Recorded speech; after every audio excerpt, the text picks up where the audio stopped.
A Course in Miracles. Lesson 47. God is the strength in which I trust.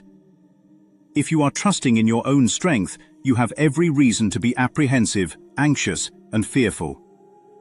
What can you predict or control? What is there in you that can be counted on?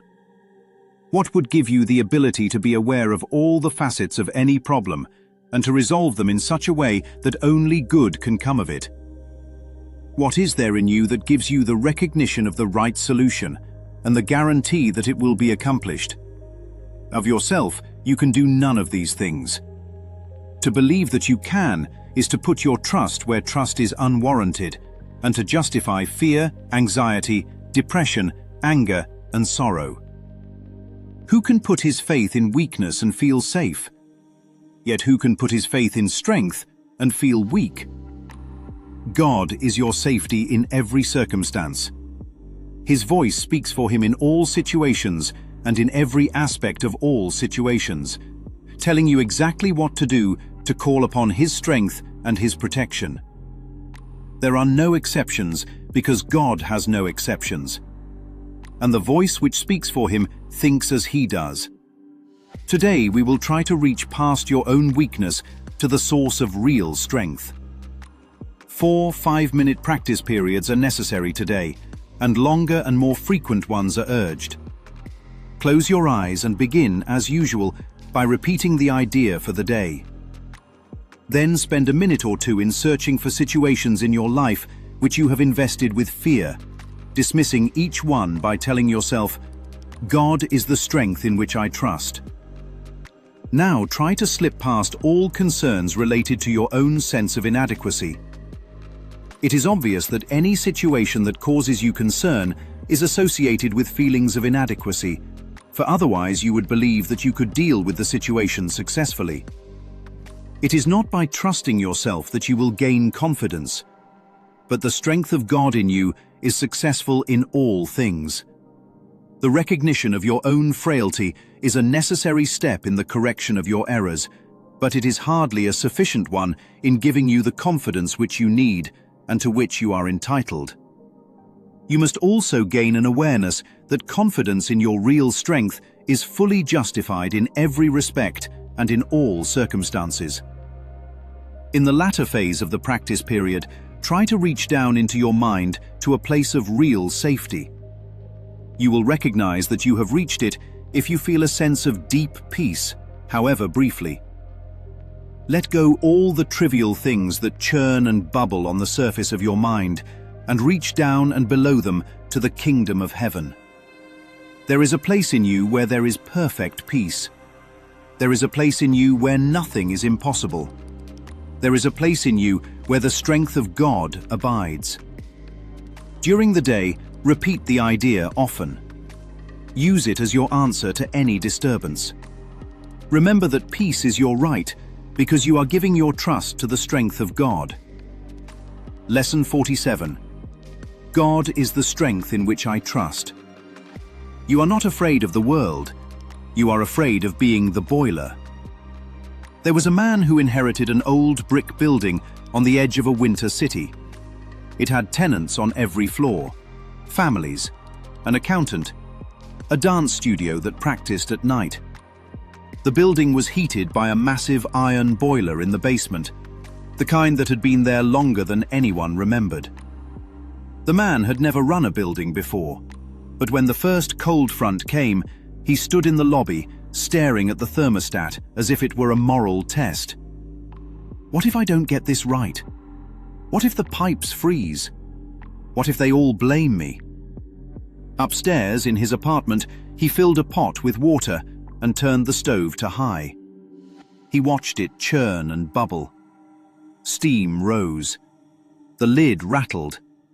It looked powerful, alive, urgent. He leaned over it like a prophet studying omens. If I can control this, he thought, I can control the building. Every time a tenant called with a complaint, he would run to the stove and turn the flame up or down, as if the surface agitation upstairs had anything to do with the deep, steady heat below. The more it bubbled, the more anxious he became. The more anxious he became, the more he stared at the bubbles. He mistook noise for power. He mistook motion for mastery.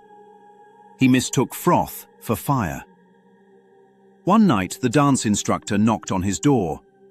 "It's warm," she said gently. "Everything's working." He blinked. He hadn't even checked the basement. He grabbed a flashlight and walked down the narrow metal staircase he had been avoiding. Each step down felt like surrender. The air grew cooler, quieter. The frantic hiss of the stove upstairs faded. And then he heard it, a low, constant hum. Not dramatic, not impressive, just steady. The boiler was doing what it had always done. It did not care about his panic. It did not require his supervision.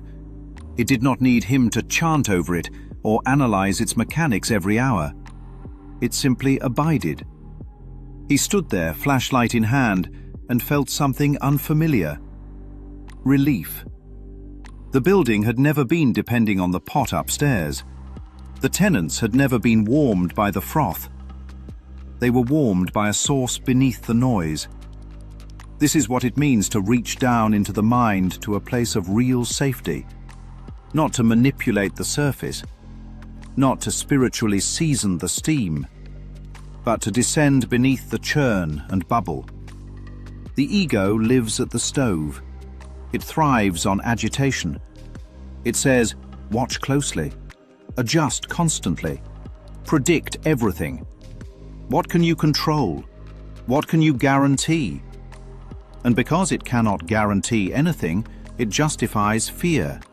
It calls anxiety wisdom. It calls tension responsibility. It calls self-reliance maturity. But who can put his faith in weakness and feel safe? Who can put his faith in a pot of boiling water and expect a building to be heated? Trusting personal strength is trusting steam. It looks intense. It feels urgent. It evaporates the moment it meets cold air. The descent is the call. That is how you call on God's strength and protection. You stop arguing with the bubbles. You stop trying to perfect the surface.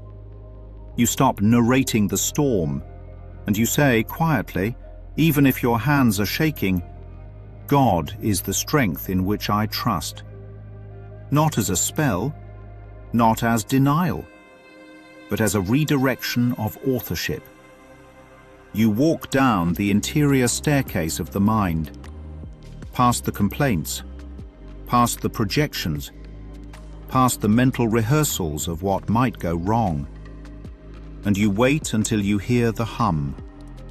You will know you have reached it not because the world changes, but because the urgency dissolves. The situation may remain. The phone may still ring. The conversation may still need to happen. But the belief that you are the source of heat fades, and with it the weight. The kingdom of heaven is not a distant realm.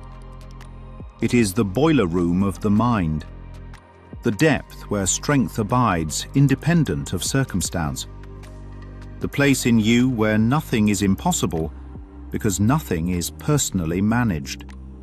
The boiler does not strain to be powerful. It does not compare itself to other boilers.